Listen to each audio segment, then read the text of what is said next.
శ్రీధర్ బాబు గారు ఆ మాట వినండి. జగదీష్ రెడ్డి గారు ఏం తప్పు మాట్లాడిండ్రు?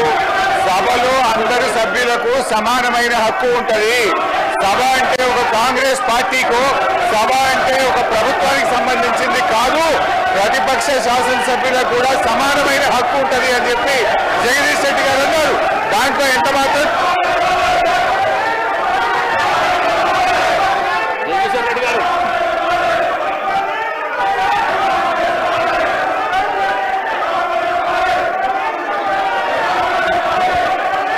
అధ్యక్ష, మీరు వాళ్ళని కూర్చోబెట్టి నాకు మైక్ ఇస్తే మాట్లాడతారు అధ్యక్ష.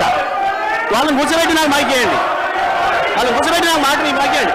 సభను ఆర్డర్లో పెట్టి నాకు మైక్ ఇస్తే మాట్లాడతారు అధ్యక్ష, లేకపోతే నేను మాట్లాడిన అధ్యక్ష. సభను ఆర్డర్లో పెట్టి అందరు కూర్చోబెట్టి నేను మాట్లాడతా అధ్యక్ష. చెప్పండి.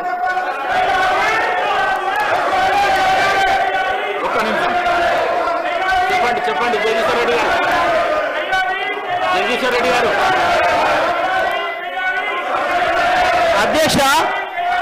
అధ్యక్షుల వారి బాధ్యత సభను ఆర్డర్లో పెట్టడము. సభ ఆర్డర్లో ఉంటేనే అందరూ కూర్చుంటేనే ఒక సభ్యుడు మాట్లాడాలి. నేను సభా సాంప్రదాయాన్ని నేను మాట్లాడుతున్నా. స్పీకర్ గారి పవర్స్ గురించే నేను మాట్లాడుతున్నా. స్పీకర్ గారి ఆదేశాల ప్రకారం అందరూ కూర్చుంటేనే నేను మాట్లాడతా. నేను అదే ప్రశ్నించదలుచుకున్నా. స్పీకర్ గారి అధికారాలకు సంబంధించే మాట్లాడదలుచుకున్నా. నేను అందరిని ఆర్డర్లో పెట్టండి మీ అధికారం ప్రకారం, ఆ తర్వాత నేను మాట్లాడతా అధ్యక్ష. సభ ఆర్డర్లో పెట్టండి అధ్యక్ష. మొత్తం రాష్ట్రం అంతా చూస్తుంది. కావాలని నేను మాట్లాడి చెప్తున్న విషయాలు తేలాలి. సభా సంప్రదాయాలు తేలాలి. స్పీకర్ గారి అధికారాలు ఎందుకు తేలాలి, సభ్యుల హక్కులు ఎందుకు తేలాలి అని తేల్తేనే నేను మాట్లాడతా అధ్యక్ష. కూర్చోబెట్టినే మాట్లాడతా అధ్యక్ష. నేను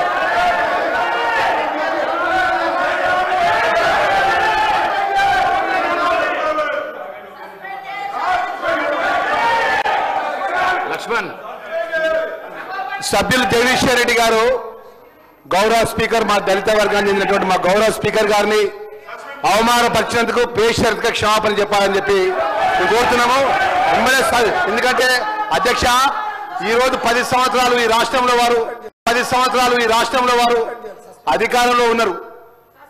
చైర్కు గౌరవించాల్సిన కనీస మర్యాద లేకుండా పిట్ట కథలు చెప్పుకుంటూ స్పీకర్ గారిని ఏకవచనంతో మాట్లాడినట్టు సందర్భంలో పట్ల తక్షణమే జగదీశ్వర్ రెడ్డి గారిని సస్పెండ్ చేయాలి. గతంలో జరిగిన సభలో మా యొక్క సంపత్ కుమార్ సభ్యుడు పేపర్ ఇటు పైకి ఎసిరేసినందుకే ఆయనకు శాస్త్రీయ సభ్యత్వం రద్దు చేసే విధంగా సస్పెండ్ చేసిన అధ్యక్ష. జగదీశ్వర్ రెడ్డి గారు తక్షణమే సస్పెండ్ చేయాలని చెప్పి మిమ్మల్ని కోరుతున్నాం అధ్యక్ష. దళితులపై జరిగినటువంటి అవమానాన్ని యావత్ దళిత జాతికి క్షమాపణ చెప్పాలి. మొదటి నుంచి కూడా టీఆర్ఎస్ ప్రభుత్వం దళితుల చిన్న చూపు, దళిత వర్గానికి చిన్న చూపు, చైర్ మీద చిన్న చూపు. ఈరోజు జగదీశ్వర్ రెడ్డి గారు మాట్లాడిన మాట విషయం తక్షణమే ఆయన సస్పెండ్ చేయాలని చెప్పి డిమాండ్ చేస్తున్నాం అధ్యక్ష.